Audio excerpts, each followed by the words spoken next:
Good day everyone. Please subscribe, like and share these videos as widely as possible to help my channel grow.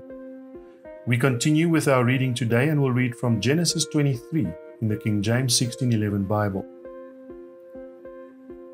And Sarah was 107 and 20 years old. These were the years of the life of Sarah. And Sarah died in Kiriath Arba, the same is Hebron, in the land of Canaan. And Abraham came to mourn for Sarah and to weep for her. This chapter opens with a very sad and heartbreaking tone. Sarah, this gorgeous, obeying and loving wife of the patriarch Abraham, died. She was in all respects an example to all women through the ages on how to be godly and to fulfill the wife's role in a marriage that is ordained by God Himself. Abraham must have loved her dearly, as we see that he mourned and wept for her. And Abraham stood up from before his dead and spake unto the sons of Heth, saying, I am a stranger and a sojourner with you. Give me a possession of a burying place with you, that I may bury my dead out of my sight. While Abraham grieves and mourns for his wife, he stays humble. He does not seem entitled or depressed, but calmly starts negotiating with the Hittites. He calls himself a stranger and a sojourner when he has been staying there for a very long time and even fought wars for them in the past. And the children of Heth answered Abraham, saying unto him, Hear us, my lord, thou art a mighty prince among us. In the choice of our sepulchres bury thy dead. None of us shall withhold from thee his sepulchre, but that thou mayest bury thy dead. The children of Heth are the Hittites, and we see later how they are one of the nations that stand in the way of Israel to possess the promised land. Then they go on and call Abraham Lord and a prince among us. It is clear that they had great respect for him, and this proves my first point, that he is being humble. And Abraham stood up and bowed himself to the people of the land, even to the children of Heth. And he commanded them, saying, If it be your mind that I should bury my dead out of my sight, hear me, and entreat for me to Ephron the son of Zohar, that he may give me the cave of Machpelah, which he hath, which is in the end of his field. For as much money as it is worth, he shall give it me for a possession of a burying place amongst you. Just for interest's sake, Ephron was the son of Zohar. Zohar had a city named after him. It was one of the cities of the plain and was spared in the destruction of Sodom and Gomorrah, so that Lot could find shelter there. It is, I think, important to note that Abraham knew what he wanted before the negotiations started. We see here that he wants to speak to Ephron to buy a specific place to bury his wife. This field with a cave at the end held some importance to Abraham, but I could not find out what it was. An alternative or previous name for Hebron was Kiriath Arba, and means the town of the four. It is said that this is referring to the four couples that was buried there. Machpelah itself means double and could refer to a double cave entrance or system. And Ephron dwelt among the children of Heth, and Ephron the Hittite answered Abraham in the audience of the children of Heth, even of all that went in the gate of his city, saying, Nay, my lord, hear me. The field give I thee, and the cave that is therein I give it thee. In the presence of the sons of my people give I it thee. Bury thy dead. So out of and in front of all the Hittites that was in the gate of the city, Ephron spoke and told Abraham that he could have this piece of land for free. We will also see throughout the Old Testament that the gates of a city is the place where deals were made and where kings held their audiences and judged over their people. And Abraham bowed down himself before the people of the land. And he spake unto Ephron in the audience of the people of the land, saying, But if thou wilt give it, I pray thee hear me. I will give thee money for the field. Take it of me, and I will bury my dead there. Abraham did not want this property for free. For all the time he spent in Canaan, this would be the first time he would actually own land. It is also worth mentioning that wherever Abraham settled in this land, there were no other people present at that time. He even dug wells and cultivated some of it. If you come upon an empty piece of land that is owned by no one, who would you buy it from?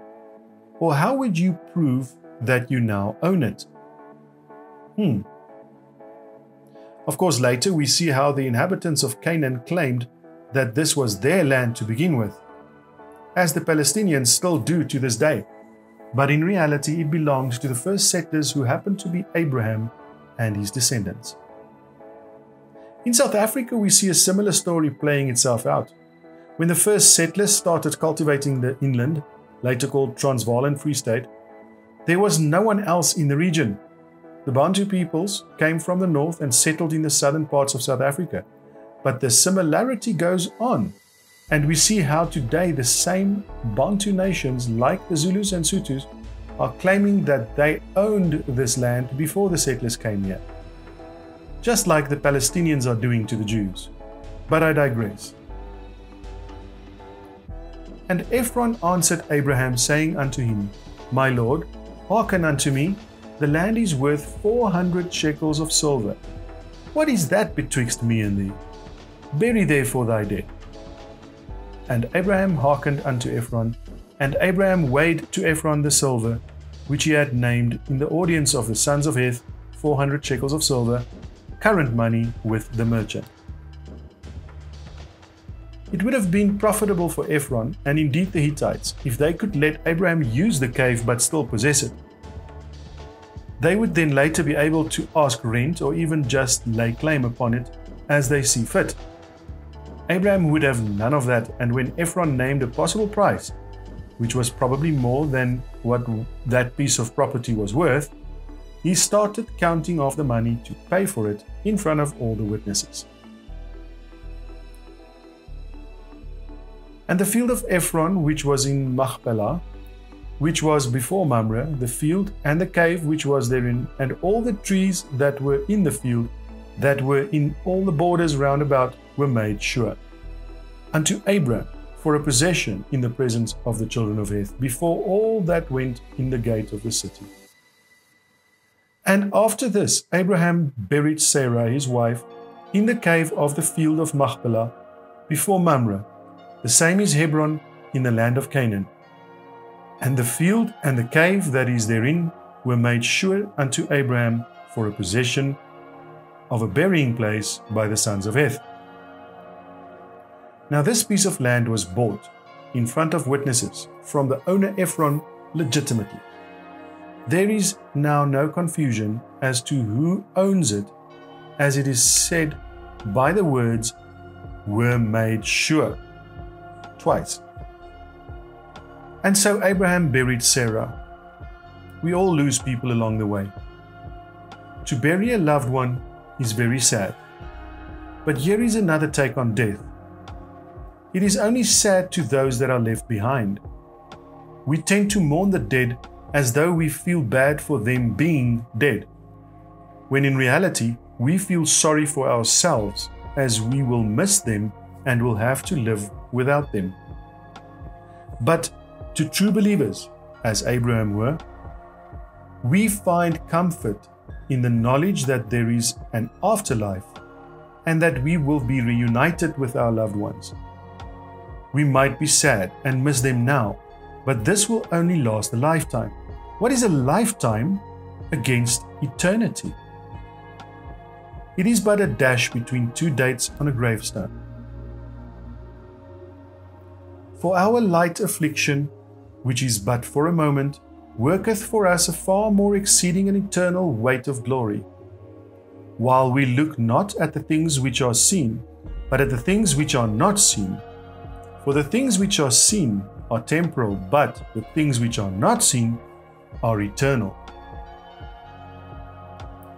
And God shall wipe away all tears from their eyes, and there shall be no more death, neither sorrow nor crying, neither shall there be any more pain, for the former things are passed away.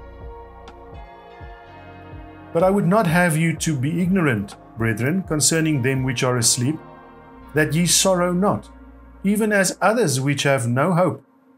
For if we believe that Jesus died and rose again, even so them also which sleep in Jesus will God bring with him. The righteous perisheth, and no man layeth it to heart. And merciful men are taken away, none considering that the righteous is taken away from the evil to come. Ye shall enter into peace, they shall rest in their beds, each one walking in his uprightness. There are many more verses that will help and comfort and even answer us on the loss of a loved one. But here is a final one that I think sums it up for all true believers, so that we do not fear death or do not despair when a loved one passes away. So when this corruptible shall have put on incorruption, and this mortal shall have put on immortality, then shall be brought to pass the saying that is written, Death is swallowed up in victory. O death, where is thy sting? O grave, where is thy victory? Unfortunately, this is all we have time for today. Please like, subscribe, and even comment on these videos. Share as widely as possible, as this will help my channel to grow. Don't forget to leave a donation. Instructions on how to do so will follow. God bless. Thanks for watching. If you enjoy our videos, please leave a like and subscribe. Don't forget to click the bell icon to be notified of our next video. You can help us create better videos by leaving a donation on Patreon. The link is in the description. Thank you. We hope to see you next time.